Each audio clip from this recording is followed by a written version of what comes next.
नमस्कार दोस्तों, स्वागत है आपका एचडी आईएएस परिवार के अंदर। दोस्तों, जैसा कि आप जानते हैं कि एचडी पे मेंस प्रोग्राम चलाया जा रहा है। आपके 2024 और 25 में जो एग्जाम होने वाले हैं मेंस के, जो अभी आप तैयारी कर रहे हैं, उसमें हेल्प करने के लिए, आपकी सफलता और आपके बीच की जो दूरी है उसको कम करने के लिए यह प्रोग्राम चलाया जा रहा है। और कुछ लोगों की बहुत सारी जो प्रॉब्लम्स हैं कि मुझे लिखना नहीं आता, या फिर मैं लिखने की शुरुआत करता हूं तो वो नहीं हो पाता। बहुत सारी प्रॉब्लम्स हैं, और एक सब्जेक्ट को एक नए तरीके से देखने के लिए, बहुत सारी चीजों को एक नई नई ओर से देखने के लिए, एक नई सोच है, एक नई चीज है कि हाँ, ऐसे आंसर राइटिंग हो सकती है, ऐसे शुरुआत हो सकते हैं, ऐसे पॉइंट्स और ऐसे निष्कर्ष लिखा जा सकता है। दो चार क्वेश्चन समझा देना और 200 300 400 क्वेश्चन कवर कराना, दोनों में अंतर होता है। यहाँ पर पूरे हिस्ट्री और पॉलिटी तो चल ही रही है, यहाँ पर पूरे के पूरे जो सब्जेक्ट हैं, जो मेंस के अंदर पढ़ाए जाते हैं, जो होते हैं, जो सिलेबस के अंदर हैं, वो कवर होने वाले हैं। तो यहाँ पर बहुत कुछ होने वाला है। तो प्लीज चैनल को सब्सक्राइब कर लीजिए, वीडियो को लाइक कर दीजिए, और इन वीडियोज को प्लीज उन लोगों तक पहुंचा दीजिए जिनको इनकी जरूरत है। जो लोग जो कहानियों में अटके हुए हैं, जो एग्जाम पैटर्न को नहीं समझ पा रहे हैं, या फिर कैसे मैं शुरुआत करूं वो चीज नहीं पकड़ पा रहे हैं, प्लीज ये वीडियोज को उन तक पहुंचा दीजिए। ठीक है। तो आज वो दो महत्वपूर्ण क्वेश्चन जो है वो कौन से हैं? आज क्लास है हिस्ट्री की, जो आप ये वीडियो देख रहे हैं। हिस्ट्री के अंदर ये दो क्वेश्चन जो है लिए गए हैं, जो आप लोगों के लिए इंपॉर्टेंट है। तो वो कौन से दो क्वेश्चन हैं जो आप लोगों के सामने तो है ही, आइए मैं आपको बता देता हूँ। औद्योगिक क्रांति ने यूरोप और उत्तरी अमेरिका में समाज और अर्थव्यवस्था को किस प्रकार प्रभावित किया था? ये पहला क्वेश्चन है। दूसरा क्या है कि भारतीय राष्ट्रीय आंदोलन में भारतीय महिलाओं की भूमिका का मूल्यांकन कीजिए। दोनों ही क्वेश्चन बहुत ही महत्वपूर्ण क्वेश्चन हैं। ठीक है। एग्जाम में आने की संभावना भी इनकी है। और देखिए, जब मैं कुछ चीज बोलता हूँ कि भाई एग्जाम में आ सकता है, तो जरूरी नहीं है कि सेम तरीके से आए। जैसे कि यहाँ पर जो हमने क्वेश्चन लिए हैं तो ऐसे ही क्वेश्चन पूछे जाएंगे, मैं ये नहीं बोल रहा हूँ। मगर जो चीज हम उसमें बताते हैं, जो पॉइंट्स हम उसमें लेते हैं, उसके अंदर जो है कुछ चीजें पूछी जा सकती है कि औद्योगिक क्रांति से संबंधित जो समाज है और अर्थव्यवस्था है, इन दो पॉइंटों को आज हम कवर करने वाले हैं। मान लीजिए क्वेश्चन औद्योगिक क्रांति से अलग तरीके से कोई क्वेश्चन क्रिएट किया गया है, जिसके अंदर समाज का जिक्र है कि औद्योगिक क्रांति का समाज पर क्या इफेक्ट पड़ा था। अब इसमें जो मैं पॉइंट बताऊंगा वो आपके पास है, या फिर अर्थव्यवस्था पे पूछा गया है, तो इसमें जो मैं पॉइंट बताऊंगा अर्थव्यवस्था संबंधित वो आपके पास है। ठीक है। तो यानी कि समाज के बारे में पूछा जाए, उसमें अन्य चीज है और समाज भी है, अन्य चीज है और अर्थव्यवस्था भी है। ठीक है। तो एक पॉइंट यहाँ से एक ही क्वेश्चन से आपका क्लियर हो गया, और इस चीज के ऊपर, इस एक टॉपिक के ऊपर यहाँ पर 5 6 जो है, या 7 8 जितने भी क्वेश्चन कवर हो सकेंगे वो हम यहाँ पर कवर करेंगे। ठीक है। तो कोई भी टॉपिक बचने वाला नहीं है, कोई भी उसके टेंशन है, किसी तरीके से वहां क्वेश्चन पूछा जाए वो सब हम जो है यहाँ पर पॉइंट आपको देने वाले हैं। दूसरा क्वेश्चन देखते हैं कि राष्ट्रीय जो आंदोलन में महिलाओं की जो भूमिका रही है उसका मूल्यांकन हमें करना है। अब क्वेश्चन कैसे भी तोड़ मरोड़ के, सांप बना के, कुछ भी बिच्छू बना के उसका पूछ लिया जाए आपको डंक मारने के लिए, पॉइंट तो रहेंगे। पॉइंट रहेंगे तो आंसर लिखने में आसानी तो होगी। कुछ ना पॉइंट पॉइंट तो इसमें इस्तेमाल होंगे। और महिलाओं की क्या भूमिका रही है, पर्टिकुलर आंदोलन के बारे में पूछ लिया जाए, या पर्टिकुलर कुछ अन्य तरीके से क्वेश्चन पूछा जाए, तो बहुत सारे क्वेश्चन आने वाले हैं, और इस क्वेश्चन के कुछ पॉइंट न कहीं ना कहीं यहाँ पे यूज होंगे ही होंगे। ठीक है। तो कैसे किसकी शुरुआत होती है, पॉइंट कौन से होते हैं, और डिस्कस कैसे लिखा जा सकता है, आइए वो चीज देख लेते हैं। इंपॉर्टेंट क्लासेज हैं, यहाँ पर बहुत कुछ मिलने वाला है। तो प्लीज चैनल को सब्सक्राइब कर लीजिए, मैं फिर से आपको बोल रहा हूँ, और वीडियो को उन लोगों तक पहुंचा दीजिए जिनको हमारी और इन चीज की जरूरत है। तो आगे बढ़ते हैं। पहला क्वेश्चन देखते हैं कि औद्योगिक क्रांति ने यूरोप और उत्तर अमेरिका में वहां के समाज और अर्थव्यवस्था को किस प्रकार प्रभावित किया था, तो ये हमें देखना है। तो फर्स्ट क्या है? 50% का। अब आप सोचेंगे कि यार, क्वेश्चन की तो पृष्ठभूमि तक चीजें अभी नहीं बताई गई है, तो 50% काम कहां से खत्म हो गया? जब आप किसी पर्टिकुलर क्वेश्चन को समझ लेते हैं कि उसमें एग्जैक्टली क्या पूछा गया है, तो जायज और यह बात बिल्कुल सही हो जाती है कि यदि आप एग्जैक्ट क्वेश्चन को समझ चुके हो कि उसके अंदर मुझे क्या लिखना है, क्या उसने पूछा है, तो ये बात तो मान के ही चले कि जो आप समझे हैं वही आप लिखेंगे। तो यदि आप सही समझे हैं तो सही ही लिखेंगे। यदि आप उस आंसर लिख पाएंगे, यानी कि उसके बारे में यदि आप जानते हैं, तो सही ही लिखेंगे। तो ये बहुत इंपॉर्टेंट चीज होती है कि आप एग्जैक्ट जो है वो क्वेश्चन को समझ पाए। ठीक है। क्वेश्चन में पूछा गया है, काफी बार क्या होता है कि क्वेश्चन थोड़ा हार्ड है, पूछा कुछ है, और आप लिख के कुछ और आ जाते हैं। आपके आने थे 5 या 6 नंबर और फिर 2 या फिर एक ही नंबर मिल पाता है या फिर नहीं मिल जाता है और ऐसे हो जाता है। तो आपने मेहनत भी की, वहां पर टाइम बहुत इंपॉर्टेंट होता है, उस क्वेश्चन को आपने टाइम दिया और नंबर नहीं मिले तो क्या बेनिफिट होता है। ठीक है, तो 50% काम खत्म। आइए इसकी पृष्ठभूमि देखते हैं। औद्योगिक क्रांति व्यापक परिवर्तनों की अवधि थी जिसने यूरोप और उत्तर अमेरिका के समाज और अर्थव्यवस्था को व्यापक स्तर पर प्रभावित किया था। इस अवधि में लोगों के कार्य करने, रहने और एक दूसरे के साथ जो है व्यवहार करने के तरीके में महत्वपूर्ण बदलाव देखा गया था। इस क्रांति से दोनों क्षेत्रों में अर्थव्यवस्थाओं में परिवर्तन होने के साथ साथ जो तकनीकी हैं, जो सामाजिक है वर्गों हैं, उनके जीवन के नेतृत्व उदय हुआ था। जब पैसा आता है ना, तो बहुत सारी प्रॉब्लम्स जो है इधर उधर हो जाती हैं और चेंजेस होते हैं दिमाग के अंदर। जब चीज क्या आती है, पैसा आता है, तो औद्योगिक क्रांति से नई नई चीजें, तकनीकी चेंजेस होते हैं और दिमाग चेंज होता है। तो जो आपकी फैमिली वेट कर रही है आप लोगों की, एक दिन आप पावरफुल इंसान बनोगे या फिर समाज के लिए, देश के लिए कुछ कर पाओगे और उनको कुछ हेल्प करोगे। तो उस टाइम पीरियड और आप लोग जहां पर आज खड़े हैं, उसके बीच की जो दूरी है, आपकी सफलता और आपकी जो बीच की दूरी है, उसको लगातार कम करते रहना चाहिए। यदि आप उसमें लगे हुए हैं तो आप अपने मार्क को भी चेक करते रहिए कि आपकी तैयारी और आपकी जो चीजें हैं आप सही जगह पे हैं, वो भी ध्यान रखना बहुत इंपॉर्टेंट है। पृष्ठभूमि हो चुकी है, आइए वो चीज देखते हैं जिसके लिए आप यहाँ पर आए हैं। इफेक्ट क्या है इस क्वेश्चन के, जो समाज और अर्थव्यवस्था पे इफेक्ट पूछे गए हैं, तो पॉइंट टू पॉइंट देते चलेंगे, क्योंकि पॉइंट टू पॉइंट यदि हमने दिए तो वो भी हमारे पॉइंट टू पॉइंट नंबर देता चलेगा और हमें मस्त वाले नंबर मिलेंगे, और मस्त वाले नंबर मिले तो हमें सिलेक्शन हो जाएगा। यदि में सिलेक्शन हुआ तो हम वो सब कर पाएंगे जो हमने सोचा है। पार्टी वार्टी समाज के लिए कुछ कर पाएंगे, देश के लिए कुछ कर पाएंगे, अपनी फैमिली के लिए कुछ कर पाएंगे। पार्टी वार्टी नहीं करनी है, करनी है मस्त, देखो एंजॉय तो करना ही चाहिए लाइफ के अंदर। ठीक है, तो फर्स्ट पॉइंट देखते हैं कि फैक्ट्री प्रणाली का उदय, यानी कि फैक्ट्री प्रणाली का उदय उस टाइम पीरियड पर हुआ था। अच्छे से समझते हैं पूरी चीज को। औद्योगिक क्रांति से यूरोप और उत्तर अमेरिका ने फैक्ट्री प्रणाली का उदय देखा गया उस टाइम पीरियड में। ठीक है, इससे क्या हुआ कि शहरी क्षेत्र का विकास हुआ। क्यों? क्योंकि लोगों ने कारखाने जो है वहां पर काम करने के लिए, ग्रामीण क्षेत्र में जो लोग रहते थे वो शहरी क्षेत्र में आना जाना शुरू कर दिया कि भाई काम तो हमें वहां करना है, यहाँ रह के क्या ही करना है। दूरी पर है शहर तो वहीं पर जाते हैं, उनका विकास करते हैं। तो यहाँ से हम क्या देखा गया है कि शहरीकरण बढ़ना स्टार्ट हो गया है, यानी कि शहरों का विकास होना स्टार्ट हो गया है, प्रवास होना स्टार्ट हो गया है शहरों की ओर। यानी कि ग्रामीण जो क्षेत्र थे, ग्रामीण जो कंट्रियां थी, अब वो शहर के रूप में परिवर्तित होनी स्टार्ट हो गई है। ये शुरुआत है, इसको ये मत समझ लेना कि विकास हो गया है श्रीमान, ये शुरुआत हुई है। ठीक है, ऐसे पॉइंट पकड़ते हैं चीजों को। ये देखिए यहाँ से शुरुआत हो गई थी। क्या हुआ कि हमने देखा कि वहां से हम अपनी फैमिली को जो है सपोर्ट कर सकते हैं पैसा कमा के, तो शहरों में काम मिल रहा है तो शहरों में चलिए, तो शहरीकरण स्टार्ट हो गया, ग्राम से शहरों की ओर चीजें बढ़ने लगी। ये चीजें होती चलेगी। आगे बढ़ते हैं। इस प्रणाली में वस्तुओं के उत्पादन के तरीके में महत्वपूर्ण बदलाव हुआ है, क्योंकि क्या हुआ कि मशीनों ने मानव श्रम का स्थान ले लिया, जिससे क्या हुआ कि दक्षता और उत्पादकता में वृद्धि हुई, जिसके परिणाम स्वरूप जो है अर्थव्यवस्था का विकास हुआ। पहले 10 चीज थी, अब जो है हमारे पास 15 चीजें हैं। 15 चीजें क्या है, भटक मत जाना। देखिए मान लीजिए हम 10 पेन का निर्माण कर सकते थे, अब हम 15 का करते हैं कि हमारे पास कौन है, मशीनें हैं। हम उनसे क्या है अधिक उत्पादन कर सकते हैं और वो क्या होगी, उनकी गुणवत्ता भी अच्छी होती है। उससे क्या होगा, अब ये 5 हमारे पास फालतू में, इनका व्यापार कर सकते हैं। उससे क्या होगा, किसी और को अन्य को दे सकते हैं। उससे क्या आएगा, पैसा, और इससे पैसा आएगा, अर्थव्यवस्था का विकास होगा। ठीक है, कि ऐसे चीजें चेंज होती हैं। आगे बढ़ते हैं। नए सामाजिक वर्गों का उदय होना। ठीक है, औद्योगिक क्रांति के कारण जो है यूरोप और उत्तर अमेरिका में नए सामाजिक वर्गों का उदय हुआ।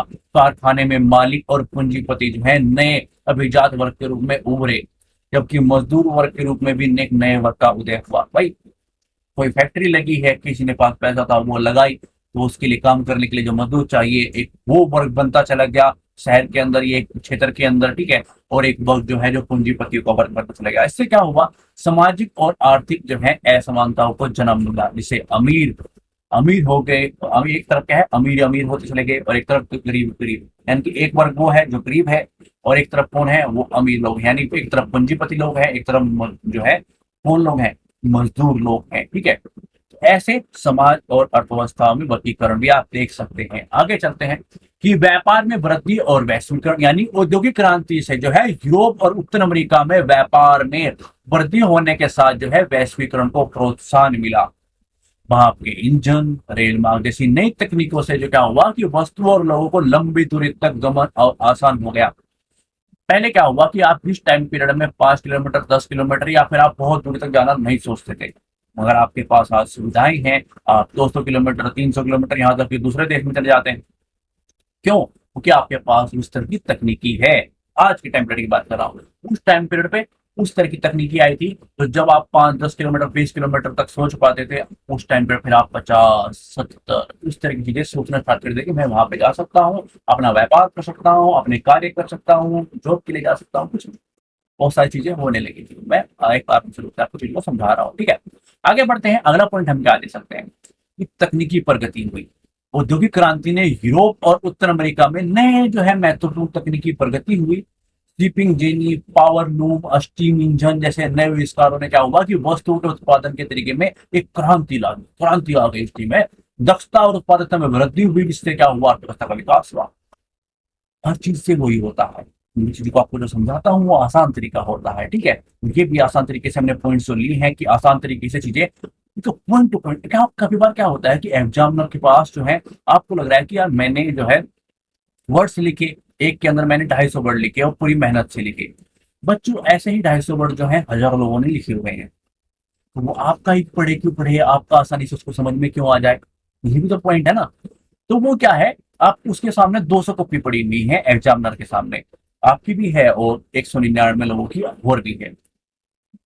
किसी ने पैरे में लिखा हुआ है, किसी ने कैसे लिखा हुआ है, और आपकी क्या है कि उसने कुछ जल्दबाजी में है ना, तो भी आपके पॉइंट टू पॉइंट की भाई व्यापार में वृद्धि और वैश्वीकरण का इफेक्ट दिखाई दे रहा है, तकनीकी की प्रगति की बात कर रहा है, पर्यावरण पर इफेक्ट की बात कर रहा है और अन्य अन्य इफेक्ट जो है, यानी कि वो यहाँ पर चीजें को पढ़ भी नहीं पा, तो भी उसको दिखाई दे रहा है कि बंदे ने हर चीज के ऊपर बात की है। औद्योगिक क्रांति से संबंधित जो इफेक्ट हो सकते थे वो उस पर सब पे उन्हें बात की हुई है, पॉइंट टू पॉइंट चीजों को समझाया हुआ है। तो वो थोड़े से टाइम के अंदर ये तो उसको मजबूर कर देगा आपकी कॉपी पढ़ने के लिए, या फिर वो छोटे से टाइम में आपकी चीजें समझ जाएगा कि बंदा क्या बोलना चाहता है, ठीक है। और यदि वो समझ पाया तो आपको वो नंबर दे देगा और फिर ये दुनिया आपको समझेगी कि भाई आप क्या कर रहे थे, ठीक है। अगले पॉइंट पे चलते हैं कि पर्यावरण या इफेक्ट के बारे में बात करें तो औद्योगिक क्रांति ने यूरोप और उत्तर अमेरिका के क्षेत्रों में पर्यावरण पर महत्वपूर्ण प्रभाव पड़ा। इसके दौरान जो है कारखाना और शहरी क्षेत्रों में विकास के कारण जो है प्रदूषण और इन्वायरमेंट में वृद्धि हुई। बस इस चीज पर थोड़ा गुस्सा आता है कि जब इन्वायरमेंट के ऊपर जो है इफेक्ट पड़ना स्टार्ट होता है, कि क्षेत्रों में रहने वाले जो लोग हैं इसे दीर्घकालीन परिणाम है। आज वो चीज परिणाम हम देख रहे हैं, उस टाइम पीरियड की औद्योगिक क्रांति के इफेक्ट आज हमें दिखाई देते हैं। तो ऐसा ना सोचे कि आपकी जो तैयारी है वो आज आप महसूस कर रहे हैं कि यार मैं सब कुछ पढ़ने के बाद भी अपने आप को असहज और ऐसा महसूस करता हूँ कि मैं आंसर राइटिंग नहीं कर पाता हूँ। वो चीजें शुरुआत हो चुकी है। लगातार आप क्लासेस देते चलेंगे तो आंसर राइटिंग तो करेंगे ही करेंगे, और एक अच्छी आंसर राइटिंग भी करेंगे, ठीक है। आगे बढ़ते हैं।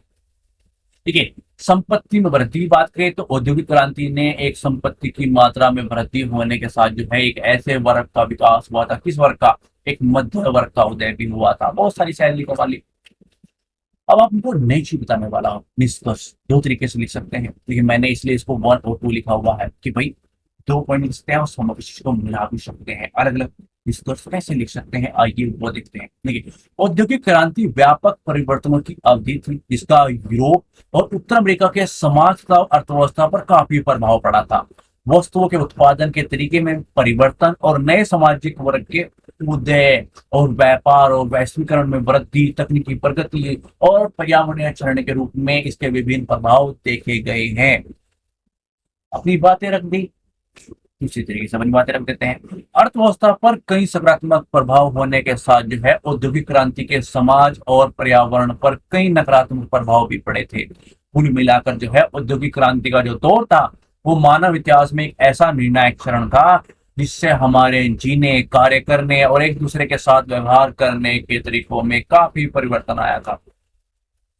अब चॉइस आपकी है, कैसे लिखना है, क्या करना है, इस दूरी को कैसे कम करना है, आपकी मर्जी है, ठीक है।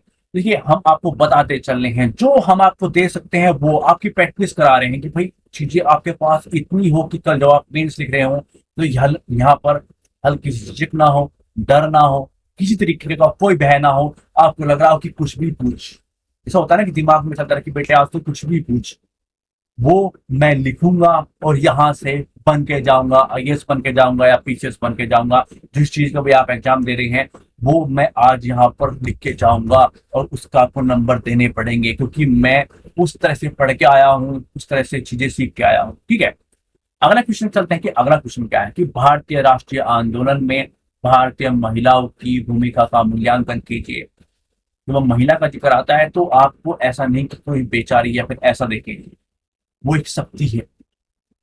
जब किसी भी बात होती है एक लड़की की, एक महिला की, तो वो देखिएगा कि आप एक ऐसी छवि क्रिएट होनी चाहिए कि एक एनर्जी है, एक शक्ति है, एक शक्ति का अनुभव कि भाई हाँ कोई शक्ति की बात हुई है।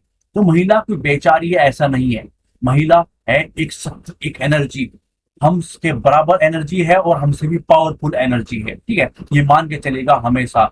हमने अपने माँ को देखा है, अपनी बहन को देखा है, अपने दोस्तों को देखा है कि वो किस तरह की एनर्जी है। और आप किस चीज की तैयारी कर रहे हैं वहां पर आप देख सकते हैं उनके सिलेक्शन टीम, उनके वो रैंक कौन कौन सी लेके आती हैं, फर्स्ट 10 के अंदर कितनी जो है लड़कियां रहती हैं। तो वो चीज देखिएगा, वो एक एनर्जी है, वो एक पावर है, हमारे बराबर की पावर है वो लोग। ठीक है, तो कभी भी उनको दम, बेचारी, ठीक है, वो उस तरह की चीजों में देख। और हर चीज के अंदर उनकी भागीदारी रही है। यदि आपको ऐसा लगता है कि उनकी कम भागीदारी रही है, उनकी परेशानियों को देखिएगा, उनकी अड़चने देखिएगा।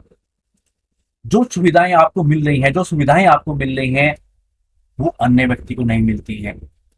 हो सकता है कि उनके सामने प्रॉब्लम्स भी क्रिएट हो, तो प्रॉब्लम्स होने के बाद जो इंसान कुछ कर पाता है वो एक अलग लेवल की एनर्जी होती है, वो एक अलग लेवल की पावर होती है। तो वही करके दिखाया है हमारी महिलाओं ने, हमारी जो है बहनों ने, हमारी माओ ने। ठीक है, तो वो हमारे लिए एक गर्वपूर्ण एक इतिहास है कि भाई हमारी महिलाओं ने कैसे वो चीज झेली है, वो कैसे क्या है, अड़चने होने के बावजूद भी, एक सामाजिक रूप से जो बाधाएं थी उनके सामने वो होने के बाद भी कैसे उन्होंने योगदान दिया उस राष्ट्रीय आंदोलन के अंदर। जब भी वो चीज मैं पढ़ता हूँ तो भावुक हो जाता हूँ कि हम उन लोगों को या कुछ लोग उन लोगों को क्या मानते हैं यार, और वो क्या कितनी पावरफुल है कि इतनी सारी प्रॉब्लम्स होने के बाद भी उन्होंने लड़ाई करी और अपनी भागीदारी दिखाई कि हम किससे पीछे नहीं है। आइए देखते हैं कि इसकी पृष्ठभूमि कैसे लिख सकते हैं इन महान एनर्जी पावर्स की। ब्रिटिश औपनिवेशिक शासन में समझौता हासिल करने के उद्देश्य से शुरू किया गया भारतीय राष्ट्रीय आंदोलन एक राजनीतिक, एक सामाजिक संघर्ष था। यह आंदोलन एक लंबा और जटिल संघर्ष था। ठीक है, जो 19वीं शताब्दी के अंत से लेकर 1947 तक जारी रहा। यानी कि जिस चीज के ऊपर जिक्र हुआ है पहले हमने बता दिया कि भाई इस तरह कोई चीज थी, इसका हमने इस टाइम पीरियड तक संघर्ष चला है हमारा।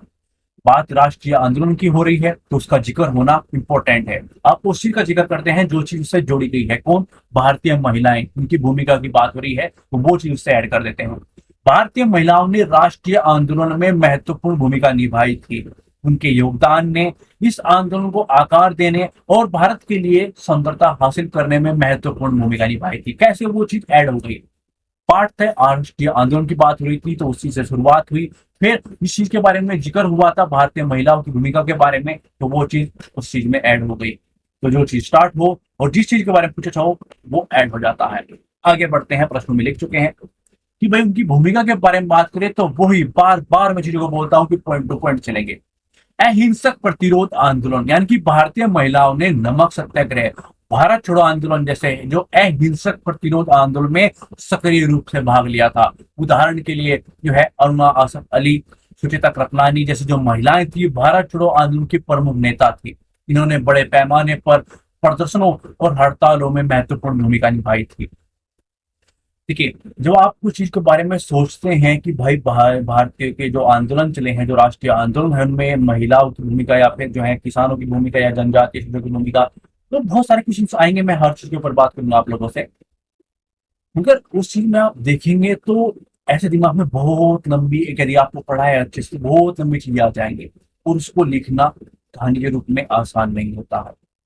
जब आपको 250 या फिर 250 वर्ड्स के अंदर जब बात करनी होती है तो मैं आपको एक सलाह दूंगा कि आप पॉइंट टू पॉइंट चलेंगे। हमने अहिंसक प्रतिरोध आंदोलन की बात करी, एक दो आंदोलन का जिक्र किया, हवाबाजी नहीं करनी है, तो हमने उन महिलाओं का एक उनमें से एक या दो महिलाओं का नाम लेते हुए अपनी पार्टिबिलिटी की प्रमाण नहीं कि भाई ये चीजें हैं, ऐसा ऐसा हुआ था। ठीक है, तो वो क्या हुआ कि एक पर्टिकुलर पॉइंट्स की बात की, उस पर्टिकुलर संबंधित जो आंदोलन है उनका जिक्र करते हुए पर्टिकुलर कुछ एग्जाम्पल देते हुए अपनी बात करते।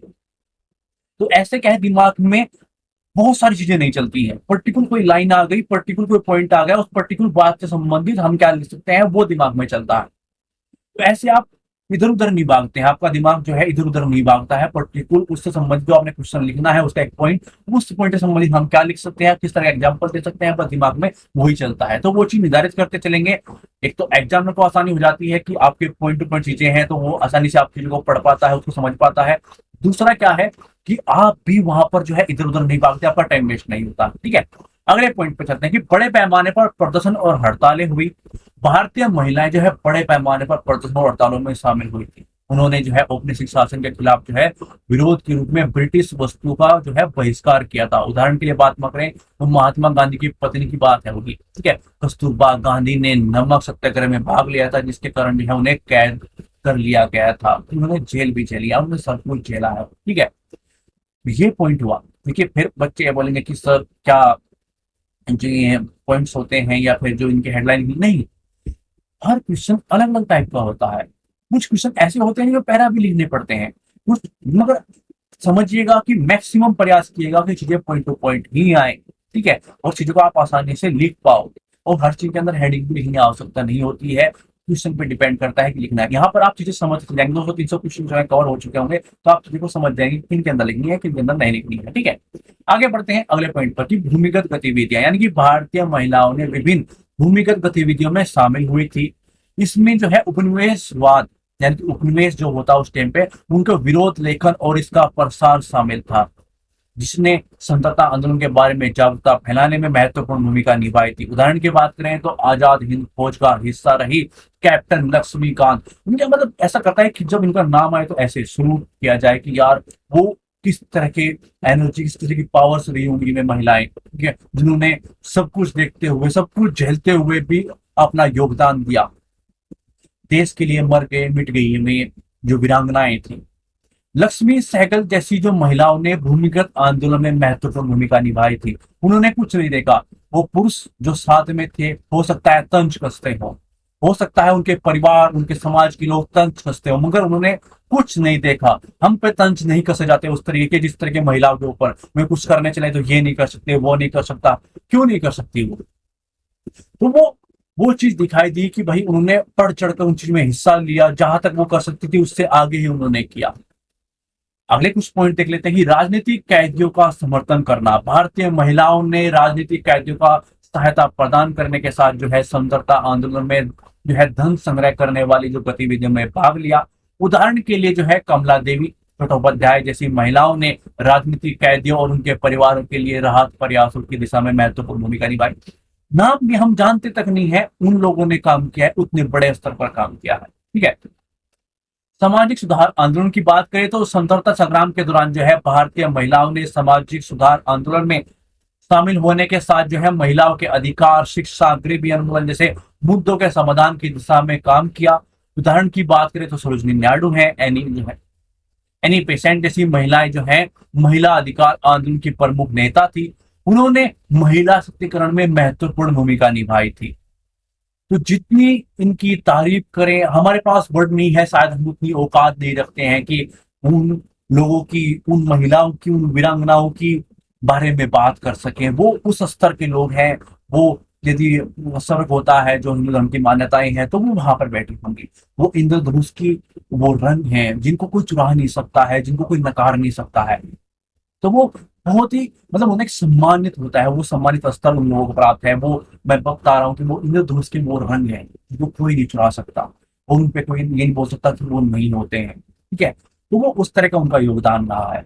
अब बात करते हैं कि उनके सामने कुछ चुनौतियां आती है। अब आप समझेंगे कि भाई हमारे लिए जो काम करना जितना थोड़ा सा आसान हो जाता है, हमारे सामने अलग तरह की प्रॉब्लम्स है। मैं ये नहीं कहूंगा कि पुरुषों के प्रॉब्लम भी उनके सामने प्रॉब्लम्स नहीं है, बहुत सारी प्रॉब्लम्स है, बहुत सारे अलग तरीके की चीजें हैं, मगर उनके सामने अलग तरीके की। और उस टाइम की बात करें तो जैसे पुरुष एक आसानी से भाग ले सकता है, उस तरह महिलाएं नहीं ले सकती थी।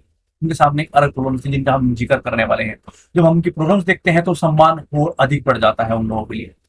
पितृसत्ता सारांश जो है, पितृसत्ता और सांस्कृतिक मापदंड की बात करें तो इससे उन भारतीय महिलाओं के समक्ष एक बड़ी चुनौती बनी हुई थी। जो भारतीय जो है राष्ट्रीय आंदोलन उस टाइम चले थे, उनमें भाग लेना चाहती थी, 50 लेना चाहती थी, 40 ले पाई या 30 ले पाई।